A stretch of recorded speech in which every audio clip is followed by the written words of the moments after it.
कालीठू बदलिब पाग जो भली पागर मिजाज वर्तमान रही प्राय उपकूल अंचल एबे भिजुची सबु जगार पूरा उणाधिके वर्षार मात्रा देखा मिलुछि किंतु अपेक्षा रही जो भली कहा जाइथिला जे 22 तारिख पर पाग बदलिब शीतर मात्रा बढ़िब सेही ढंगरे आज मध्य पाणीपाग विभाग केन्द्र पक्षरु एभली सूचना दिया जाइछि। आसंता कालीठू कमिब वर्षार परिमाण 24 घंटा मध्यरे वर्षा कमिबा सह शीत बढ़िबार संभावना रही तेणु आज और काली कोहला पाग टिके रहिबो किछि किछि स्थान रे कुहुडीर संभावना मध्य रही जेहेतु आर्द्रता रही काली दक्षिण उपकूल जिलार किछि अंचल रे हल्का वर्षा भी होई पारे तेबे आसंता 2 दिन परे किछि किछि स्थान रे 2 रु 4 डिग्री सेल्सियस तापमात्रा कमिबो एने आंचलिक पाणीपाग विज्ञान केन्द्र पक्षरु सूचना दिया जाइछि। एने गत 24 घंटे नयागढ़ जिले में सर्वाधिक 108 मिलीमीटर वर्षा रेकर्ड करा जाइछि। आ जो भली भाव में लघुचाप क्षेत्र जोगु एई वर्षा आम देखुचे एवं लघुचाप क्षेत्र सुदृश्य लघुचाप क्षेत्र और अवपात परिवर्तित होगा पर तार प्राबल्य माने वर्षार प्राबल्य तार मात्रा यथेष्ट बढ़ी कारण ये जो वर्तमान जो सिस्टम टी रही दक्षिण बंगोपसागर जदिव सृष्टि होइथिला एवं तार प्रभाव में दक्षिण भारत में अनेक उपकूलवर्ती अंचल रे आमे वर्षार मात्रा देखिले धीरे धीरे जितेबाला यह आग को अग्रसर होउछि सेतिक बेले ओडिशार उपकूल अंचल एवं परवर्ती समय रे पश्चिमबंग उपकूलवर्ती अंचल को यह प्रभावित करिवार आशंका रही।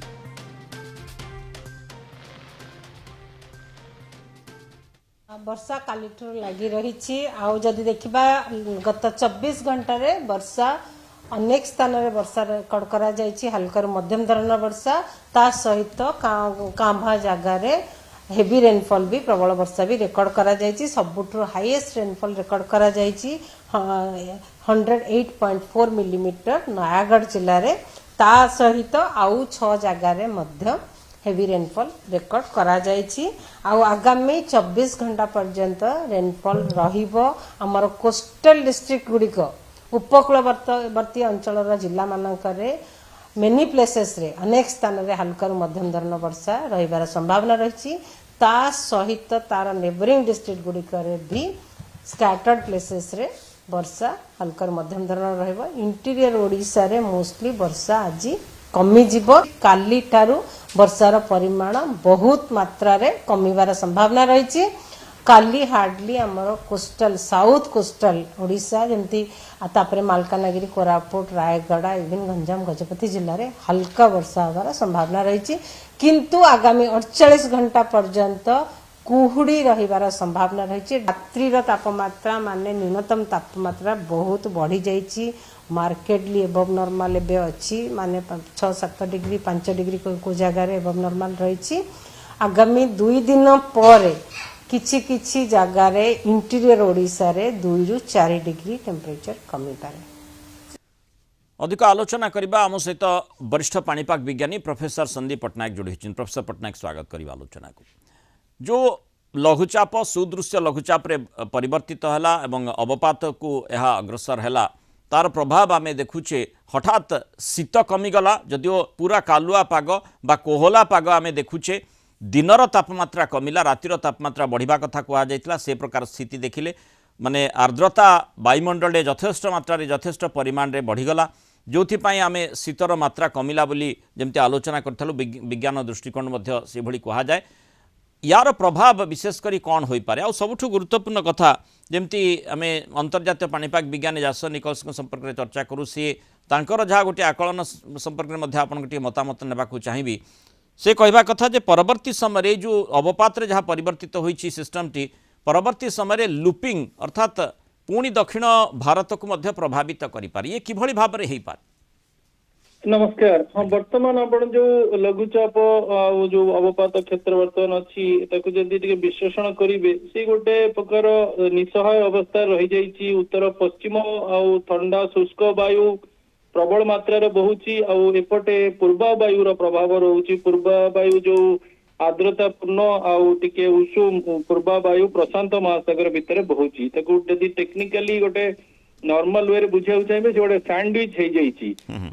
वर्तमान कौन हम जेहेतु उत्तर पश्चिम वायुर जो प्रभावटा बहुत रोचे जोटा 20 तारिख रु देखिए उत्तर भारत में वर्तमान बहुत शीतर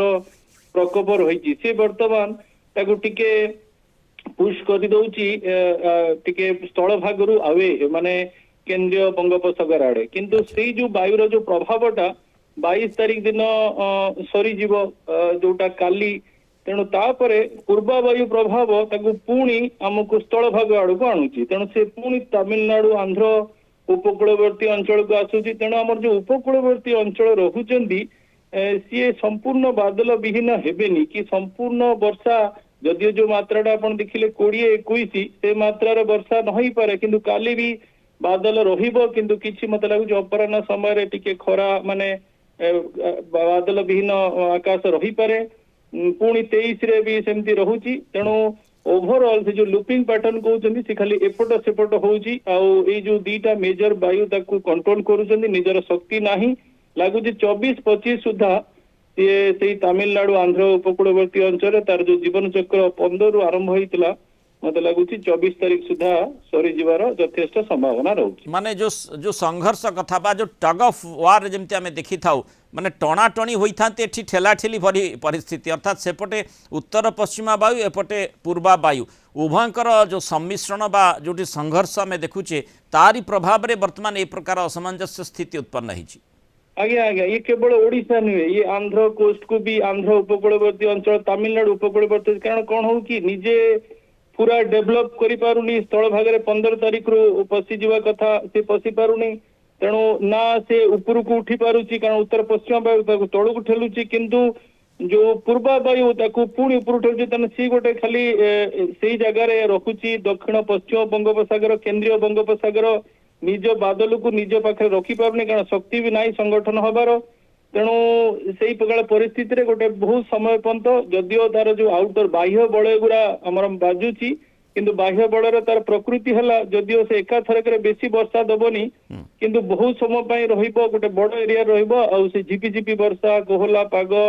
मेघाच्छन्न आकाश एई भलिया कंडीशन रखिबो तेणु कालीठू टिके प्रभाव कमिबो किंतु संपूर्ण प्रभाव कमिबोनी काली भी लगुची से उपकूलवर्ती अंचल रे टिके हल्का वर्षा बादल कंडीशन रहिबो तापरे लगुची सेमती 23 जो 24 पीरियड रहउची टिके बादल कंडीशन रहिबो तापरे गोटे मेजर सिस्टम आसुची पश्चिमा झड़ 27 रु 29 सी भी टिके बादल कंडीशन ओडिसा रे सृष्टि करि पारे तेणु एई सब कंडीशन ऑफ एंड ऑन न लगुची नेक्स्ट जो 8-9 दिन 10 दिन आसुची 30 तारीख सुधा ये प्रभाव कमिबो किंतु आपण जेमती कहिले जे 22 तारीख पर शीतर प्रभाव बढ़िबो कारण उत्तर पश्चिम वायु बहुत सक्रिय अच्छी केवल ये जो लघुचाप क्षेत्र पूर्वा वायु द्वारा आमे ताधुरु किछिटा माने प्रभाव कमी जाउची हमर कारण बैक टू बैक सिस्टम रहउची आर्द्रतापूर्ण वायु रहउची से प्रभावटा कालीठू दुर्बल हवा आरंभ करिवो तेणु शीतर प्रभावटा मते लागुची 22 तारीख रु आरंभ हबो आ ये जो ऑफ एंड ऑन बादल कंडीशन अच्छी से 30 तारीख सुधा सरीबो 30 तारीख पर नुआ वर्ष बेलू मत लगुच भल शीत कंडीशन ओडिशा रे रहिबार यथेष्ट संभावना कहउतिले जे 27 रु 29 पश्चिमा झड़र प्रभाव पश्चिमा झड़ जोगु किछि बादल मध्य होई पारे वर्षा मध्य से प्रकार संभावना कथा मध्य कहा जाई पारे सेथि पई शीत ଉପରେ कोनसी प्रभाव पड़िबो कि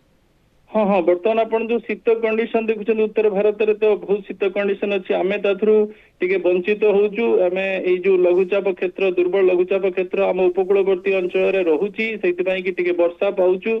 से जो शीत कंडीशन टा जेहेतु आर 21 तारीख पर तार शक्ति रे बहुत क्षीण ही जीवो कारण एते संघर्ष 15 तारीख रु 7 दिन ही गलानी तेणु से क्षीण हला पर से तमिलनाडु और आंध्र उपकूलवर्ती पाखापाखी को जीव तेणु शीतर कंडीशन टा उत्तर जिला और पश्चिम जिला मत लगुच 22 तारीख रु कालीठू रात्रि जो सर्वनिम्न तापमात्रा अच्छी धीरे धीरे खसिबा आरंभ हम आ उपकूलवर्ती अंचल मत लगुच से प्रभावटा पाऊ पाऊ जदियो शीत कंडीशन रहिबो किंतु जो आमर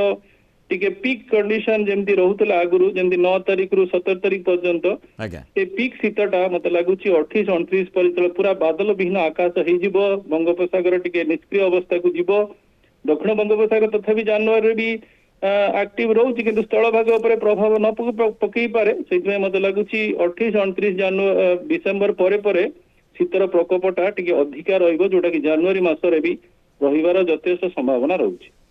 तो बहुत बहुत धन्यवाद प्रोफेसर संदीप पट्टनायक आलोचन आम सहित रही मतामत रखि।